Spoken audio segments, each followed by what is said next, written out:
All right, 14 is the one we did in class, but I will do it again. So this was kind of a long one. I'm going to do it on a separate piece of paper and not even try to fit it on the homework paper. So again, these 4 steps, always thinking through these 4 steps, what's going to help me? So right now, for the problem, I should probably write it, I have cosecant theta minus cotangent theta squared equals 1 minus cosine theta over 1 plus cosine theta. I don't have fractions when I'm adding or subtracting, so no common denominator. I don't have anything squared right now. The whole thing is squared, but the individual ones are not squared right now. I don't have any diagonal identities because nothing's squared. I don't have any factoring. So I'm going to multiply this out. So either FOIL or box, which means I get cosecant squared theta minus, this is, I'm multiplying out a perfect square. And again, you can do this, FOIL or box, and you can do the whole thing out. But the shortcut is recognizing that when you have something squared, when you FOIL it or box it, your middle term is twice. So when I multiply these two, I get cosecant theta, cotangent theta, but I'm going to have 2 of them. So it's minus 2 cotangent theta, cosecant theta. And then this last one, minus times minus is plus, so cotangent squared theta. And again, box it, FOIL it if you're not sure how I got that. And again, if you get stuck on using cosecant, cotangent, think about what you would have with this, right? X minus 2 squared, which means x minus 2 times x minus 2, right? So the first times the first, the last times the last, and the middle term is going to be 2 of this, so negative 2x, but I have 2 of them. But again, if you don't do it the quick way, that's fine, FOIL and box it. All right, so from here, I have multiplied that out, I've squared it.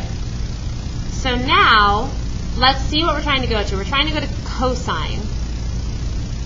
So I have kind of a mess over here with lots of stuff.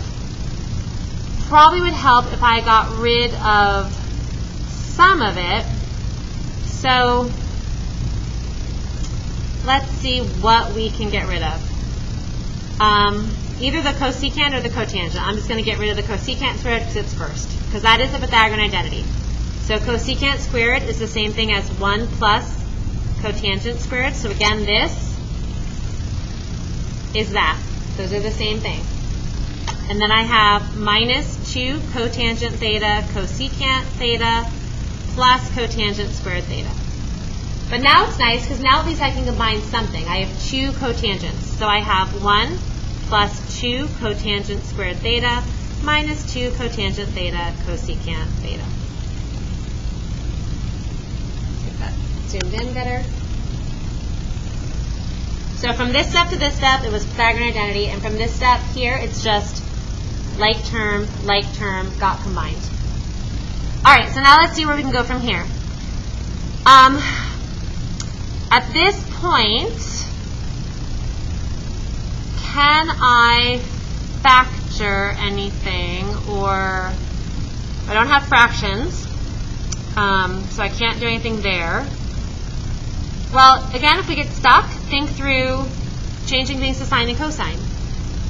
But I'm trying to see, too, if I could factor this quadratic, which isn't the way I did it in class, but I'm just thinking through right now if that would work.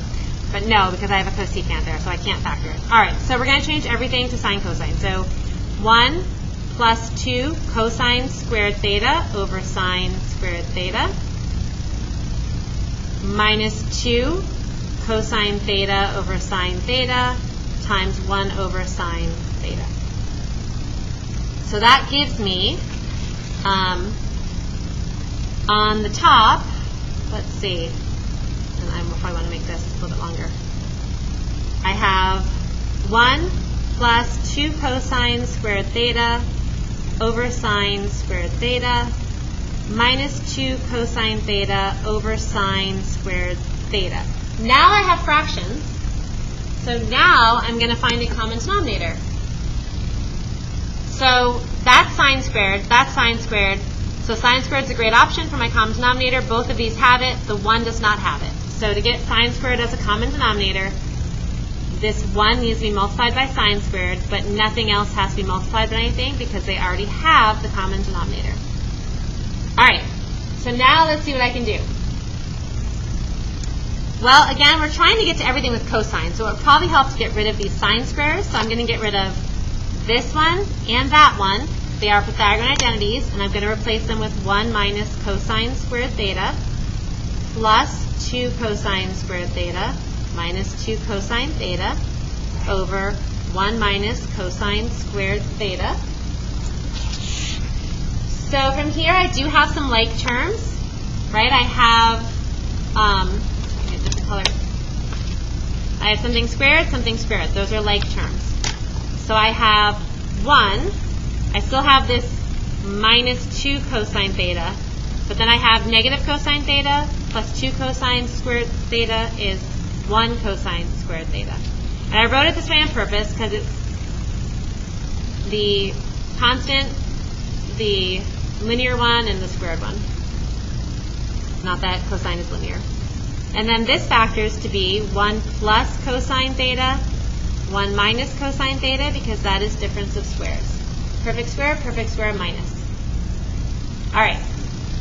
This on the top is a quadratic. If you get stuck trying to factor these, try to put x's in and see what it would be like if you had x's. So all I did was take the cosine out here and write it with x's, right? And that maybe becomes a little bit easier to factor.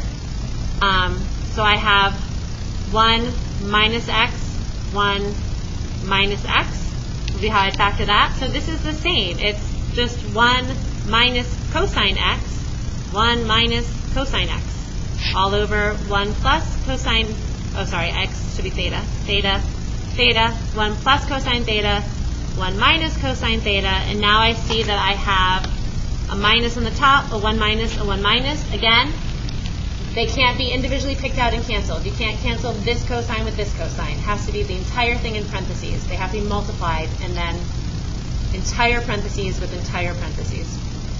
And that leaves me with 1 minus cosine theta over 1 plus cosine theta, which is what I wanted to have. So I am done. I have verified it.